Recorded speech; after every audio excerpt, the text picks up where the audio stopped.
कधी-कधी आयुष्यात आपल्याला वाटतं, माझ्यासोबत कोणीच नाही.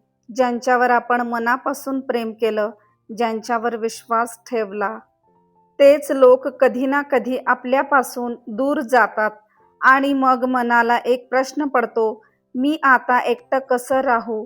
पण श्रीकृष्ण आपल्याला एक सुंदर गोष्ट शिकवतात. एकटं राहणं म्हणजे दुःखी राहणं नाही. एकटं राहणं म्हणजे स्वतःला समजून घेण्याची संधी. तुमच्या आयुष्यात प्रत्येक व्यक्ती कायम तुमच्या सोबत राहीलच असं नाही. काही लोक तुमच्या आयुष्यात येतात, तुम्हाला काहीतरी शिकवतात आणि निघून जातात. काही नाती आयुष्यभर टिकतात, तर काही नाती फक्त एका टप्प्यापर्यंतच असतात. म्हणून कोणीतरी तुमच्यापासून दूर गेलं तर स्वतःला दोष देऊ नका. प्रत्येक जाणारी व्यक्ती तुमचं नुकसान करत नाही.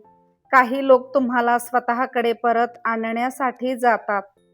श्रीकृष्णांच्या शिकवणीतून एक महत्त्वाचा संदेश मिळतो. तुमचं कर्तव्य करा, पण प्रत्येक गोष्टीच्या परिणामाशी स्वतःला बांधून ठेवू नका. लोक तुमच्याबद्दल काय विचार करतात, कोण तुमच्या सोबत आहे, कोण तुमच्यापासून दूर गेला, या सगळ्यावर तुमचं नियंत्रण नसतं. पण तुमच्या मनावर, तुमच्या विचारांवर, तुमच्या कृतींवर तुमचं नियंत्रण असू शकतं.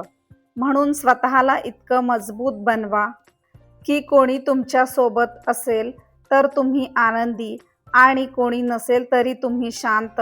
तुमच्या आनंदाची चावी दुसऱ्याच्या हातात देऊ नका. एकटं असताना स्वतःशी बोला, स्वतःला विचारा, मला खरंच आयुष्यात काय हवं आहे? माझी स्वप्न कोणती आहेत? माझं आयुष्य कोणत्या दिशेने घेऊन जायचं आहे? कदाचित तुम्हाला जाणवेल, ज्या व्यक्तीच्या मागे तुम्ही सतत धावत होतात, त्यापेक्षा तुमचं स्वतःचं आयुष्य खूप मोठं आहे. तुमच्याकडे अजून खूप काही करण्यासारखं आहे.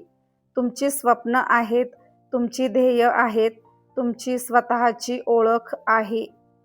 म्हणून कोणीतरी सोडलं म्हणून तुमचं आयुष्य थांबवू नका.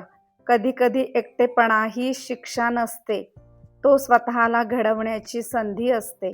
एकटं राहायला शिका, एकटं जेवायला शिका, एकटं फिरायला शिका, एकटं निर्णय घ्यायला शिका आणि सर्वात महत्त्वाचं, स्वतःच्या सोबतीचा आनंद घ्यायला शिका. कारण ज्या दिवशी तुम्हाला स्वतःची साथ पुरेशी वाटेल, त्या दिवशी कोणीतरी तुमच्यासोबत आहे की नाही यामुळे तुमच्या आनंदात फरक पडणार नाही. लक्षात ठेवा, लोक तुमच्या आयुष्यात येतील आणि जातील, पण तुम्हाला आयुष्यभर स्वतःसोबतच राहायचं आहे. म्हणून स्वतःशी मैत्री करा, स्वतःवर प्रेम करा, स्वतःचा आदर करा आणि तुमच्या आयुष्याचं नियंत्रण पुन्हा स्वतःच्या हातात घ्या. आजपासून एक गोष्ट मनाशी ठरवा, मी कोणाच्या जाण्याने तुटणार नाही.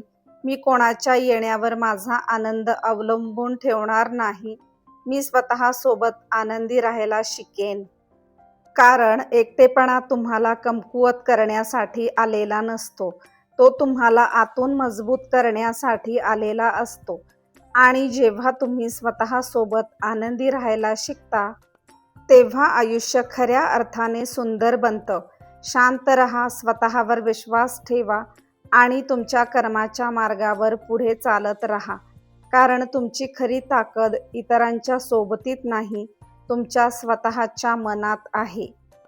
आयुष्यात काही माणसं तुमच्यासोबत शेवटपर्यंत राहतील, तर काही माणसं तुमचा हात मध्येच सोडून जातील.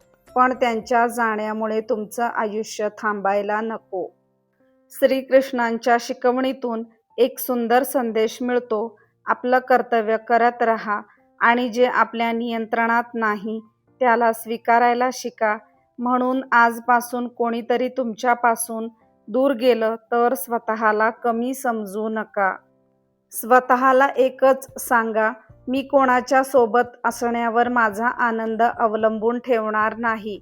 मी स्वतःची साथ कधीच सोडणार नाही. एकटेपणाला घाबरू नका. कदाचित हाच तो काळ आहे जो तुम्हाला स्वतःशी पुन्हा जोडण्यासाठी आला आहे. स्वतःवर प्रेम करा, स्वतःचा आदर करा, तुमच्या स्वप्नांसाठी पुन्हा उभे राहा.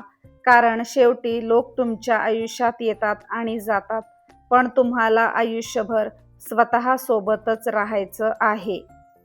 म्हणून स्वतःसोबत आनंदी राहायला शिका, शांत राहायला शिका आणि स्वतःच्या आयुष्याची सुंदर सुरुवात पुन्हा करा.